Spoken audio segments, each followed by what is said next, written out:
Hello students. तो आज का हमारा टॉपिक है types of errors in Java programmes, यानी कि जब हम जावा का प्रोग्राम बनाते हैं तो उसमें किस किस तरह के एरर्स हमारे आ सकते हैं, क्या क्या प्रॉब्लम्स हो सकती हैं। तो इसी के बारे में आज हम डिस्कस करने वाले हैं। तो देखिए भाई, यहाँ पर जो हमारे एरर्स हैं जो हमारे प्रोग्राम्स में आते हैं वो तीन तरह के हो सकते हैं: syntax error, run time errors and logical errors. तो सबसे पहले बात कर लेते हैं सिंटैक्स एरर्स की। देखिए, सिंटैक्स एरर हमारे प्रोग्राम में तब आते हैं जब हम प्रोग्रामिंग लैंग्वेज का सिंटैक्स यानी कि जो उसके रूल्स हैं उनको प्रॉपरली फॉलो नहीं करते हैं, तो हमारा सिंटैक्स एरर आएगा। और ये एरर हमारा जो कंपाइलर है वो इनको डिटेक्ट कर लेगा। जब हम प्रोग्राम कंपाइल करेंगे तो हमारा कंपाइलर ही इनको डिटेक्ट कर लेगा। तो जब तक ये एरर हमारे प्रोग्राम में है, कंपाइलर जो है प्रोग्राम को कंपाइल नहीं करेगा। जब हमारा प्रोग्राम सिंटैक्स एरर से फ्री हो जाएगा तभी हमारा कंपाइलर जो है वो प्रोग्राम को कंपाइल कर पाएगा, यानी कि उसको बाइट कोड में कन्वर्ट कर पाएगा। तो हम कह सकते हैं कि जो हमारे सिंटैक्स एरर्स हैं वो हमारे प्रोग्राम को कंपाइल होने से रोकते हैं। ठीक है ना? जब तक सिंटैक्स एरर होगा आप प्रोग्राम को कंपाइल नहीं कर सकते। So syntax errors are the errors which occurs when we don't follow the proper syntax of the language. These errors prevent our program from compilation. Compile होने से ये रोकते हैं। तो कुछ कॉमन सिंटैक्स एरर्स देख लेते हैं। जैसे कि सबसे पहला है मिसिंग सेमीकोलन, मिसिंग सेमीकोलन। अगर हमने सेमीकोलन मिस कर दिया, जब भी हम कोई स्टेटमेंट लिखते हैं जावा में तो हमें उसे एंड करना पड़ता है सेमीकोलन से। तो अगर मैंने सेमीकोलन को मिस कर दिया तो भाई क्या आ जाएगा? Syntax error. Second, misspelt keyword, misspelt keywords और आइडेंटिफायर। क्या मतलब हुआ जी इसका? देखिए, अगर मैं कीवर्ड जिनका एक स्पेशल पर्पस होता है यूज़ करने का, अगर उनकी स्पेलिंग में मैंने मिस्टेक कर दी तो हमारा सिंटैक्स एरर आएगा। जैसे कि क्लास है, क्लास के मैंने स्पेलिंग में मिस्टेक कर दी, या मैंने कोई वेरिएबल ले रखा है और मैंने वेरिएबल का नाम लिया है भाई पेरीमीटर, और बाद में उसे पेरीमीटर की स्पेलिंग में मैंने मिस्टेक कर दी लिखने में, प्रिंट कराते टाइम, तो सिंटैक्स एरर आएगा। थर्ड है हमारा mismatch parenthesis, mismatch curly braces, parenthesis, square bracket. Mismatch अगर ये हो गए, यानी कि हमने ओपन कर दिए 3, क्लोज कर दिए 2, या क्लोज कर दिए 3, ओपन कर दिए 4, कुछ भी इस तरह का अगर किया है तो भी हमारा सिंटैक्स एरर आएगा। ठीक, ऐसे ना जाने कितने अनगिनत एग्जाम्पल हैं सिंटैक्स एरर्स के। ठीक है ना? अगर आप चलो मैं बाकी चीज़ें तुम्हें बता देता हूँ ऐसे ही। अगर आप एक स्ट्रिंग टाइप के वेरिएबल में किसी न्यूमेरिक टाइप की वैल्यू को स्टोर करोगे तो भी तुम्हारा सिंटैक्स एरर आएगा। अभी तो ओके है, लेकिन अगर तुमने यहाँ दे दिया 25 तो भाई सिंटैक्स एरर आएगा। इसी तरह अगर आपने इंट टाइप के वेरिएबल में कोई स्ट्रिंग स्टोर करी, यानी कि इनकम्पेटिबल टाइप्स, इसे क्या बोलते हैं हम? Incompatible types. ठीक है? तो जब भी इनकम्पेटिबल टाइप्स होगा तो हमारा सिंटैक्स एरर आएगा। आप प्रोग्राम के अंदर कोई वेरिएबल यूज़ कर रहे हो x + y, लेकिन जो x है और जो y है इनको आपने इनिशियलाइज नहीं किया है, तो भी आपका क्या आएगा? Syntax error. या आपने इनको डिक्लेयर नहीं किया है तो भी सिंटैक्स एरर आएगा। तो ऐसे बहुत सारे एग्जाम्पल हैं जब हमारा सिंटैक्स एरर प्रोग्राम में आता है। तो कुछ मैंने आपको एग्जाम्पल दिए हैं, इतने एग्जाम्पल आपको थ्योरी लिखने के लिए काफ़ी है। अब बढ़ते हैं हम अपने दूसरे एरर की तरफ, जिसको हम बोलते हैं run time error. Run time error. तो देखिए इनका नाम रन टाइम एरर क्यों है? क्योंकि ये कब आते हैं हमारे प्रोग्राम में? जब हमारा प्रोग्राम रन हो रहा होगा। So these errors occur during the execution of a program, at the time of running of a programme.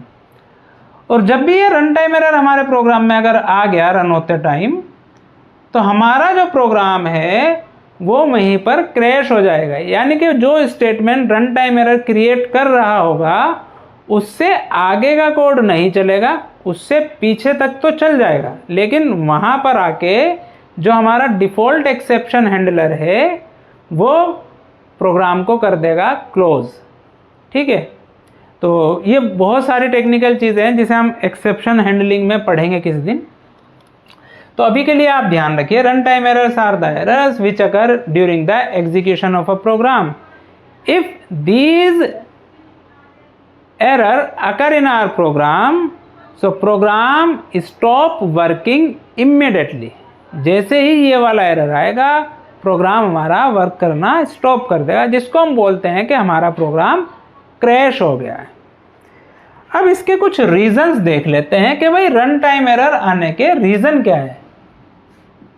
देखिए अगर आपने कभी भी कोई ऐसा एक्सप्रेशन बनाया जावा में, जैसे कि मैं एक एग्जांपल दे रहा हूँ, x is equal to Y upon Z. अब देखिए अगर यहाँ पर z कभी भी 0 हो गया, 0 अगर ये हो गया तो ये हमारा एक रन टाइम एरर जनरेट करेगा, और इस रन टाइम एरर को हम बोलते हैं डिवाइड बाय 0। तो अगर कभी भी एक्सप्रेशन में हमारा डिनोमिनेटर 0 हो गया तो हमारा रन टाइम एरर आएगा। सेकंड, देखिए जावा से हम बहुत से ऐसे प्रोग्राम भी बना सकते हैं जिसमें हम फाइल को ओपन कर रहे होंगे। तो अगर हम कभी भी किसी फाइल को ओपन करते हैं और वो फाइल हमारे कंप्यूटर में एग्जिस्ट नहीं करती, या प्रोग्राम जो है जिससे हम ओपन कर रहे हैं जो फाइल है वो डिलीट हो गई है, तो वो हमारा रन टाइम एरर जनरेट करेगा। ठीक है, एक और एग्जांपल ले लेते हैं। अगर रन टाइम पर सपोज करो मैं कोई प्रोग्राम बना रहा हूँ और वो प्रोग्राम उस प्रोग्राम में मुझे इंट टाइप की वैल्यू स्टोर करनी है, लेकिन मैंने स्ट्रिंग टाइप की वैल्यू अगर वहाँ पर इनपुट कर दी तो ये भी हमारा एक रन टाइम एरर जनरेट करेगा।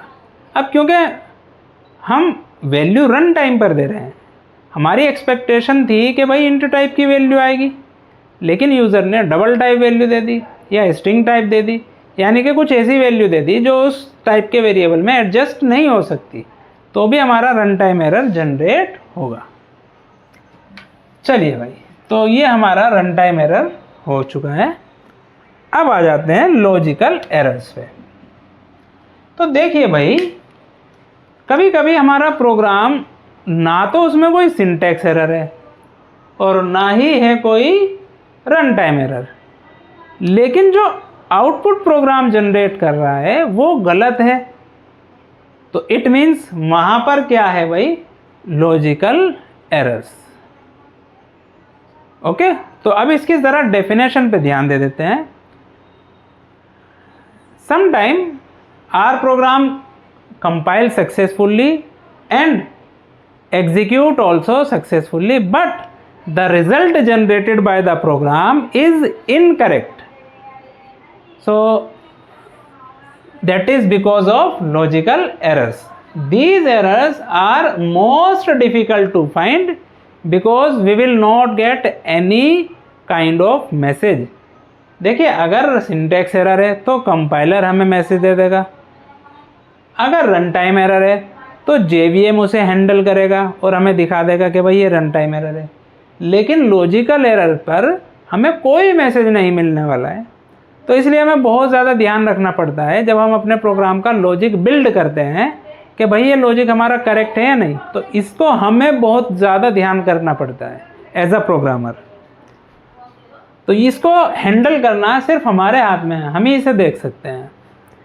तो मैं कुछ रीजंस बता देता हूँ लॉजिकल एरर आने के।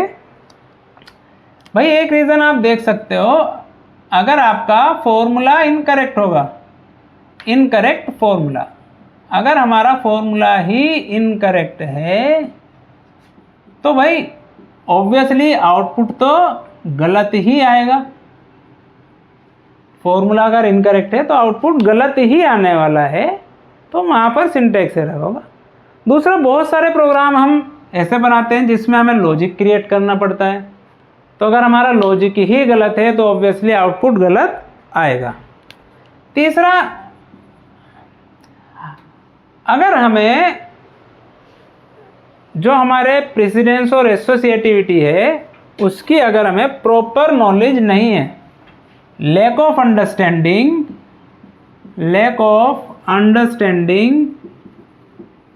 Precedence and associativity. प्रेसिडेंस और एसोसिएटिविटी हमने प्रीवियस वीडियो में डिस्कस किए थे, उसे आप चेकआउट कर सकते हो। So lack of precedence and associativity. तो अगर हमारा प्रेसिडेंस एसोसिएटिविटी हमें नहीं आता है अच्छे से, तो भी हमारा program syntax error logical error generate करेगा। अब इसका मैं एक छोटा सा एग्जांपल ले लेता हूँ। सपोज कीजिए आप पेरीमीटर निकाल रहे हैं या आप एवरेज निकाल रहे हैं दो नंबर्स का, तो भाई फॉर्मूला होता है भाई दोनों नंबर को जोड़ के 2 से डिवाइड कर दो, ये हमारा फॉर्मूला हो गया। लेकिन अगर मैंने इस तरह से फॉर्मूला लिख दिया अपना, तो बिल्कुल भी हमारा आंसर सही नहीं आएगा। क्यों? क्योंकि देखिए डिवाइड के प्रेसिडेंस ज़्यादा है एज कंपेयर टू प्लस, तो b की वैल्यू 2 से डिवाइड होगी, बाद में a उसके साथ ऐड हो जाएगा, जो कि गलत है। हमें करना क्या है कि भाई पहले a और b ऐड हो जाए, तो a प्लस b को हमें पैरेंथेसिस में लिखना होगा। ठीक, तो अगर हमें एसोसिएटिविटी और प्रेसिडेंस की सही नॉलेज नहीं है, तो भी हमारा प्रोग्राम में जो हम लॉजिक या फॉर्मूला या एक्सप्रेशन लिखेंगे वहाँ पर लॉजिकल एरर जनरेट हो सकता है। आई होप वीडियो आपके लिए बहुत इंफॉर्मेटिव रहा होगा, और ऐसे ही वीडियो देखने के लिए आप सब्सक्राइब ज़रूर करें।